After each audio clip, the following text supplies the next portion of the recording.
Magandang gabi po sa inyong lahat. Ako po si Jobert Bolaños ng Motorcycle Rights Organization and ng Riders of the Philippines. I am making this video to explain a little bit on the memo that was released a few days ago from the LTO.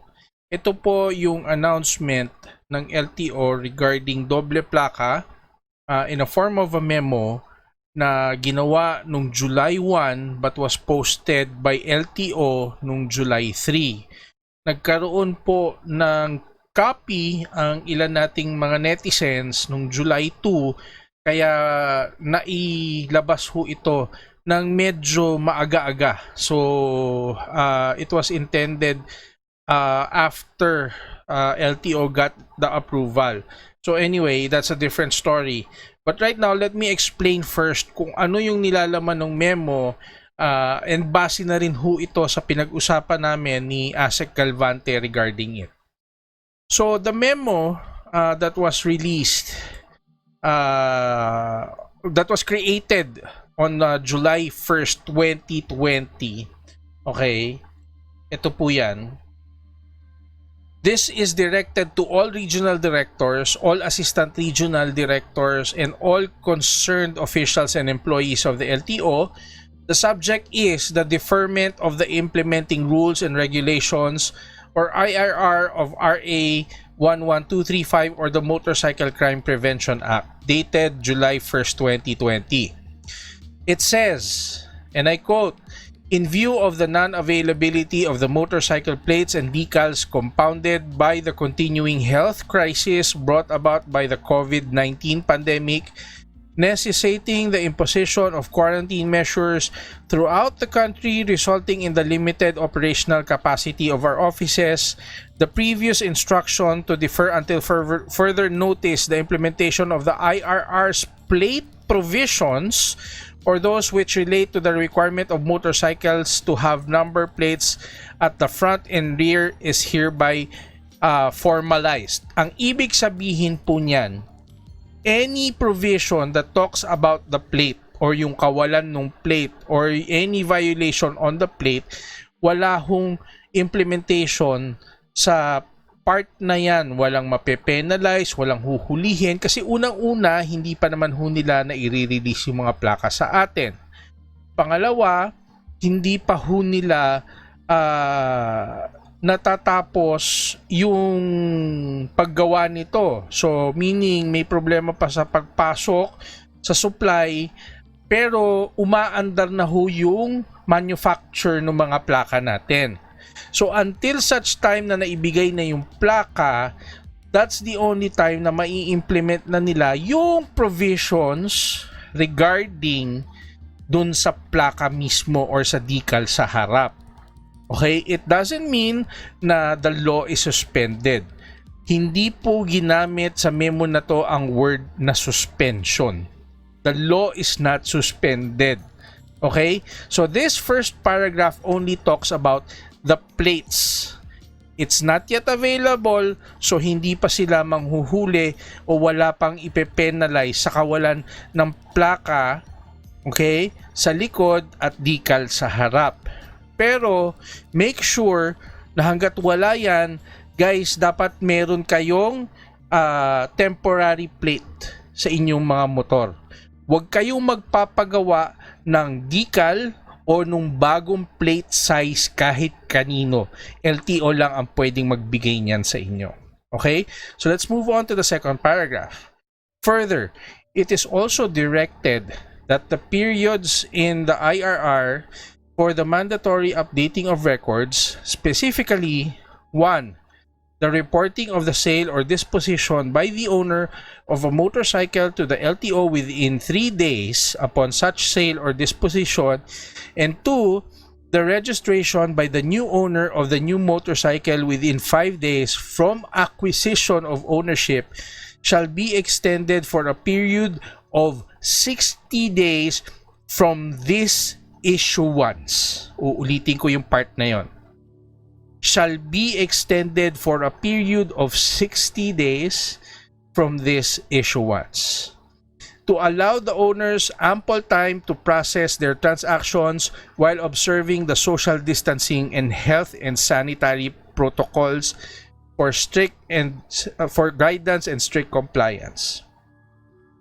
Ang ibig po sabihin nito is dun sa part na kailangan kayong magpa-change ownership kung nakabili kayo ng motor na pre-owned, okay?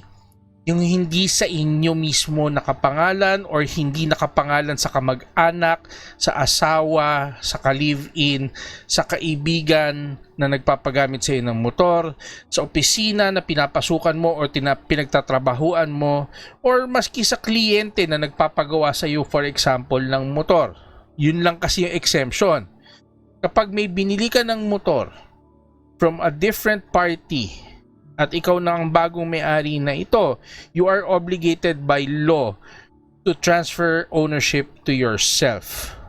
This law will penalize you 20,000 to 50,000 or makukulong ka or both kung patuloy kang gagamit ng isang sasakyan na nabili mo at maintain mo yung ownership dun sa pinagbilan mo.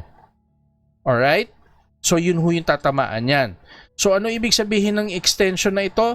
So from issuance, which is July 1st, on black and white, July 1st kasi nilagay na date dito sa letter or sa memo.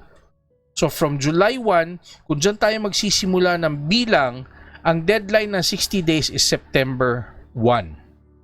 After September 1, hindi na ho natin masasabi kung magsisimula na sila sa kanilang pagpapatupad ng dapat sa iyo na nakapangalan or baka ma-penalize ka ng 20 to 50,000 or kulong or both.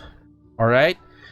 Uulitin ko po, ang exempted lang dito ay kung sa asawa mo nakapangalan, sa kapatid mo, sa anak mo, sa pagulang mo, anyone that you're related to or is close to you, live-in, girlfriend, partner, kaibigan, pinapasukan mong opisina, or kliyente mo sa iyong motorcycle shop.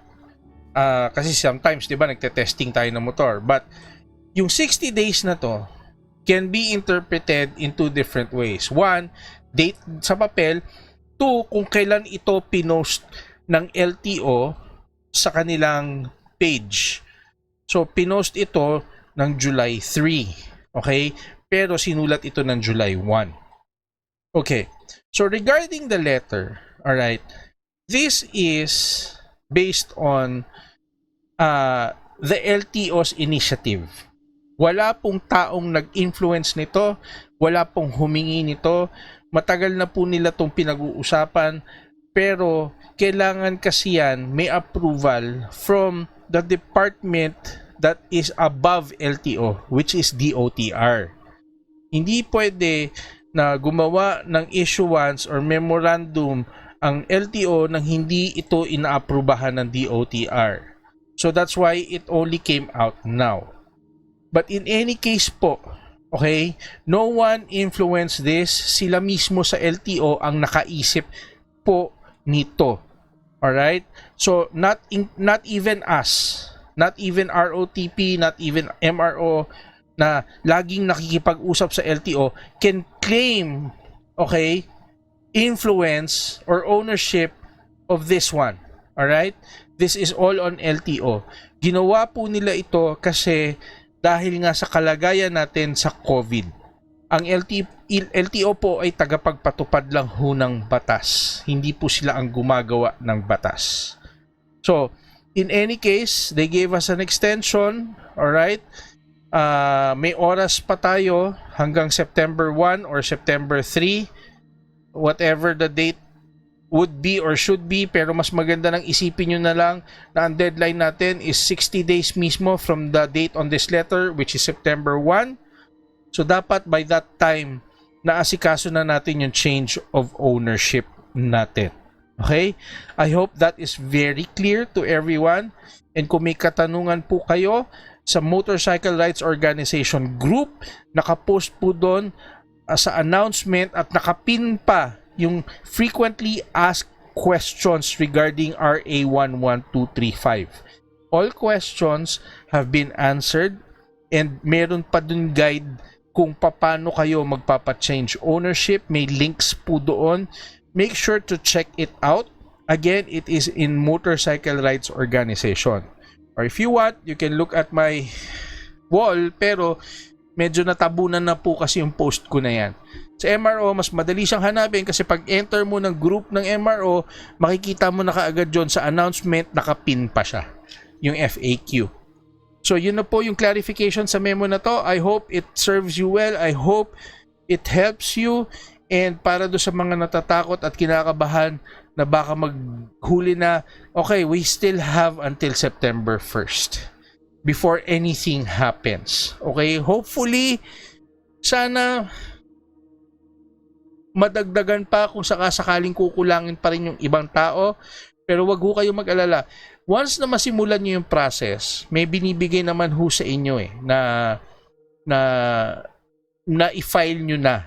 So kung hindi nyo pa to natatapos, final nyo pa lang, basta't na i-file nyo na, yun na, nasimulan nyo na yung process. Wag na ho kayong mag-alala. Yan ho yung assurance na binigay sa amin ng LTO mismo. But I cannot speak for the enforcement na magpapatupad ng batas na ito. Hindi lang kasi LTO ang magpapatupad nito, meron pa hong iba. Alright? So I hope I have clarified everything to you guys, and you may share this video para malinawan po ang lahat ng riders na may concern pagdating sa change of ownership. Muli, ako po si Jobert Bolaños ng Motorcycle Rights Organization and Riders of the Philippines. Nagpapasalamat po sa inyong lahat at bumabati sa lahat ng ride safe. Mag-iingat po kayo palagi sa daan. Maraming salamat po.